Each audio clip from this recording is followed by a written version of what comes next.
Not yet.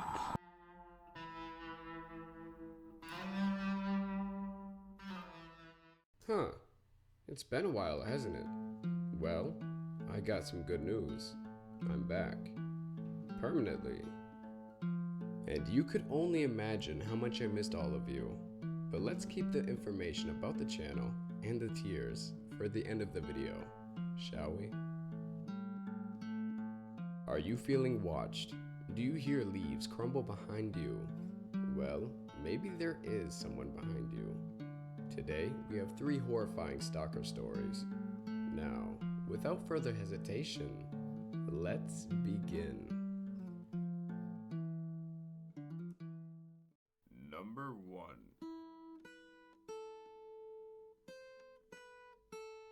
I'll preface this story by saying that I moved from out of state at the beginning of 8th grade. Currently, I'm 19. And I would ride the school bus with the same group of people from a very large neighborhood for the next 5 years. Most of the kids had either known each other or had been best friends their whole life. So throughout the duration of this time, I really didn't talk to anyone on the bus. I would just have my headphones in the whole time. I've moved around a lot, so I thought nothing of having a lot of random new people from my location add me on Facebook. This guy named Drew started chatting with me for a little while, and he told me that he rode my bus. Well, he seemed pretty normal, and I really didn't think much about it.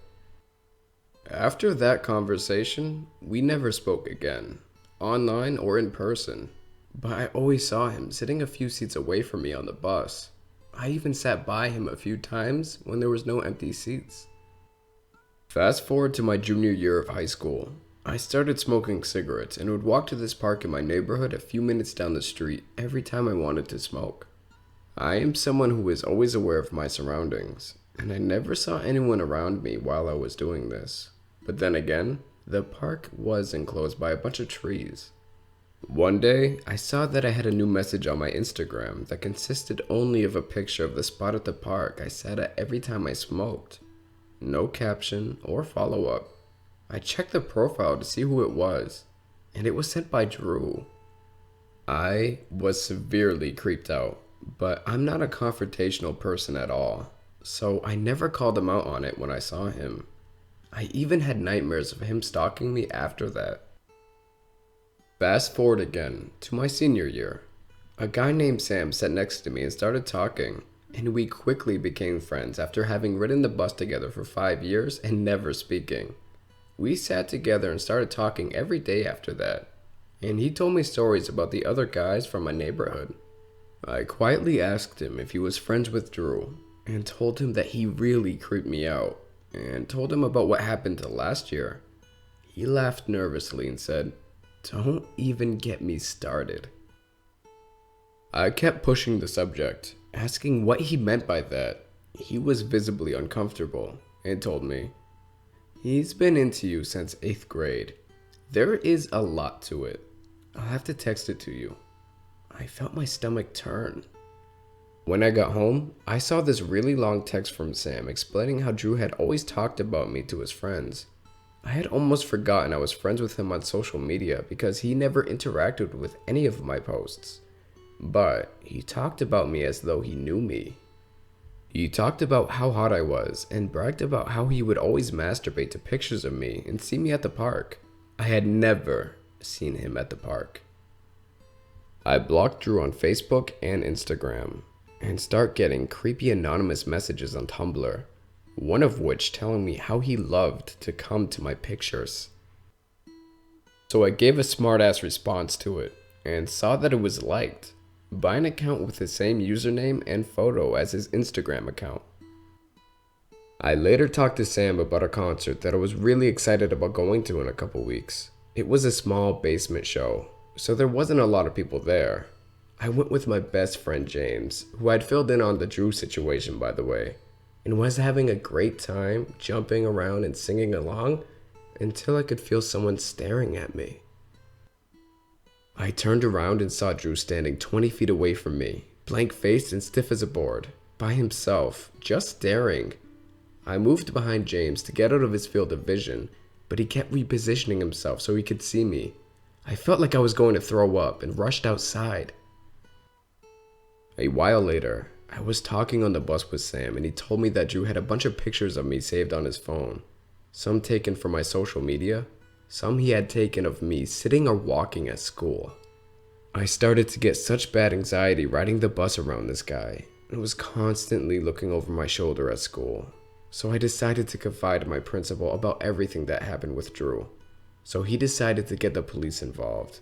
I waited for them to show up and take my statement. A few days later, I was pulled aside by an authority figure to tell me that Drew and his parents had been talked to, and that I shouldn't have to worry about him anymore. Sam told me that Drew was scared shitless and wasn't going to mess with me anymore. So Drew, let's never meet again.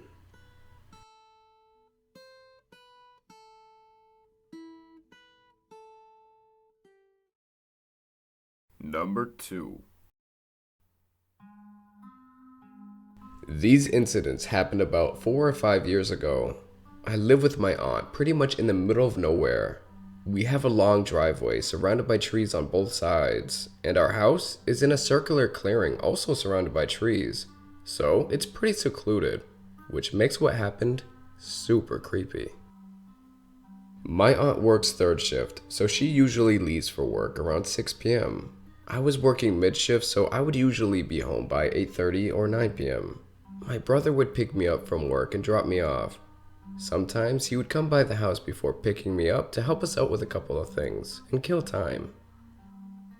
This took place in December, but we live in the south. Sometimes it does snow, but for the most part, it's just bleak and cold. Lots of dead leaves and grass. This is relevant. Anyway, my brother is the Kevin McAllister of Christmas, and we always have Christmas at our house. So this particular day, he decided that he was going to come by the house and put up some lights outside before coming to pick me up. He said that he was outside probably about an hour putting Christmas lights out. When it started to get dark, he went inside. He looked out the window in the living room, probably to admire his work on the porch. And there was a man staring at him through the window. He said that he ran into our middle room, locked the door, and called the police. It took the police about 30 minutes to get there, and he hadn't locked the front door to the house, so he was scared shitless that the guy had broken in. When the police got there, they searched everywhere, but he was gone. It's super creepy, because that guy must have been there when my brother got there, hiding in the trees, watching him. We hadn't gotten any snow yet that year, just dead leaves and grass. So if he were walking through the woods and just happened upon our house, my brother would have heard the crunching of the leaves and grass. My poor brother was understandably shaken, but he decided that he was going to start staying the night at my house because he didn't want me to be home alone. I felt relief that I would have somebody else there with me. I just kept wondering, how long has this guy been doing this? You can't see my house from the road. Nobody knows we're back here. It was frightening to think of what this guy would have done if I were the one there by myself that night.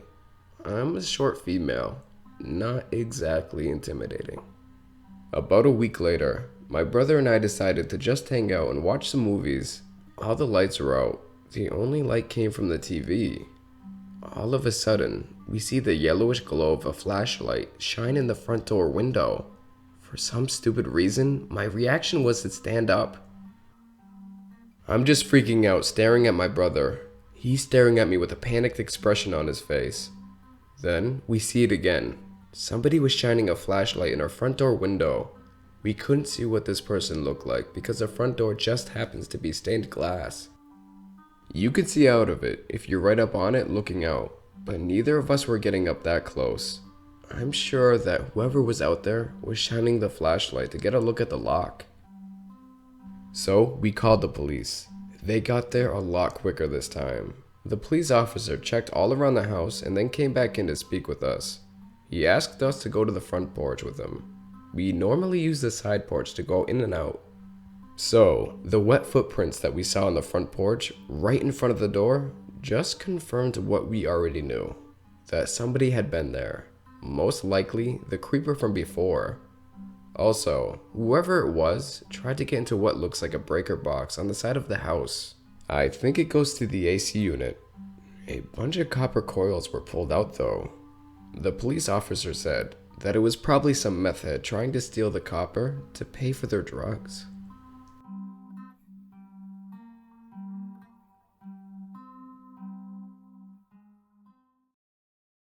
Number 3.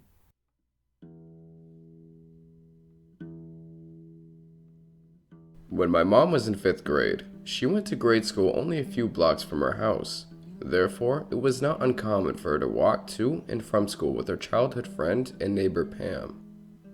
Now, being the young and naive children they were off in their own little worlds and really didn't understand the disturbing events that were about to take place. One day, on their walk back home from school, they were walking past a park they walked by every single day and stumbled across a note. In this note, there were explicit and disturbing sexual scenes that my mother did not tell me details of. She did, however, have a look of complete and utter shock when she recalled them. She told me that back then, Pam and her thought nothing of it and only laughed at the ridiculousness. They kept the note and walked on, forgetting about it quickly.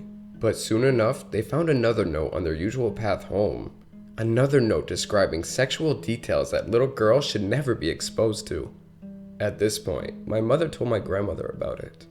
Times were different back then, and my grandma, although bothered that her daughter was being exposed to such inappropriate notes, was not too worried about it. The notes kept popping up. My mom and Pam simply thought that maybe they were accidentally uncovering notes that someone was leaving for their lover, who happened to be into the same demented sex acts as they were. Yet these two young girls really didn't want to find these notes any longer and decided to walk a different way home every day instead. This is where it gets freaky. They started taking a route that followed completely different streets and did not at all go near the park they once found the notes in. Yet they began finding these notes once again on their new way home. My mom told me that the note she remembered most was a description of what semen tastes like. They found this note tucked away in a little red box beside a tree. The last note they found, after finding dozens of them, before they told their parents and teachers, said something like the following: "There's a man in a van who would like to pick up the redhead and her friend. My mom is at this point a 12-year-old redhead." The contents of this last note, an expression of this man's desire to abduct my redheaded mother and her friend, showed undoubtedly that these notes that they have been finding for the past 2 years of walking home from school had been meant for them. All the deviant sexual acts and the odd description of semen flavor and fetishes all were meant for these prepubescent girls. Perhaps the most disturbing part of this is the fact that he knew the ways and the times they walked home. He knew them well enough to strategically put these notes where only they would find them. And he knew to switch the locations when they began taking other pathways home. Ultimately, my mother never noticed a man in a van watching her and her friend walk home because, like I said, they were silly little girls lost in their own little world. But my mom knows that he was there, watching, writing these sick fantasies for her to read. So, the school was informed of what was happening, and although no police action or anything like that was ever taken, the boys of her class volunteered to walk them home and make sure they got home safe. The notes never showed up again.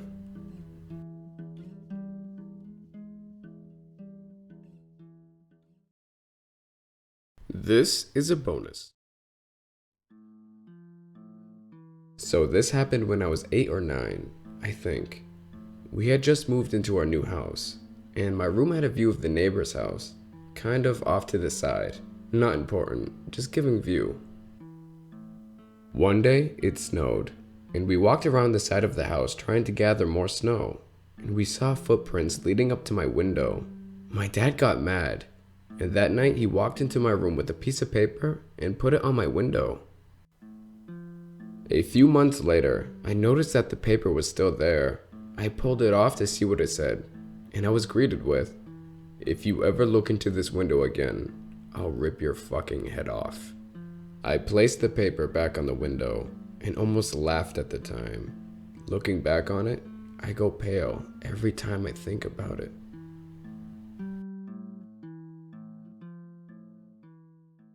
Anything behind you? Well, time to look ahead of you, just like I have to with this channel. It's good to be back. I know that was an extended break, but life was calling. And it may in the future, but not anytime soon. So you should expect one video or two, at most a week. And if something in life happens and I'm not able to make it, I may have a co-host narrate some stories, and I hope you guys are okay with that.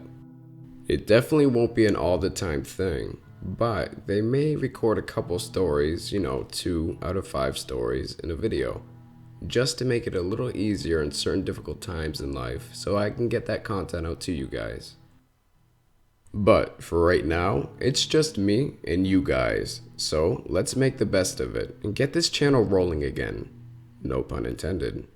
Damn, that was a bad joke if you look upon your screen. And don't forget, I am accepting stories to the email linked below, so you have that story you've been holding on to? I would love to read it. Anyway, I'll see you guys later. Stay safe out there. Until next time. The contents of this last note, an expression of this man's desire to abduct my red-headed mother and her friend, showed undoubtedly that these notes, I don't know what that was.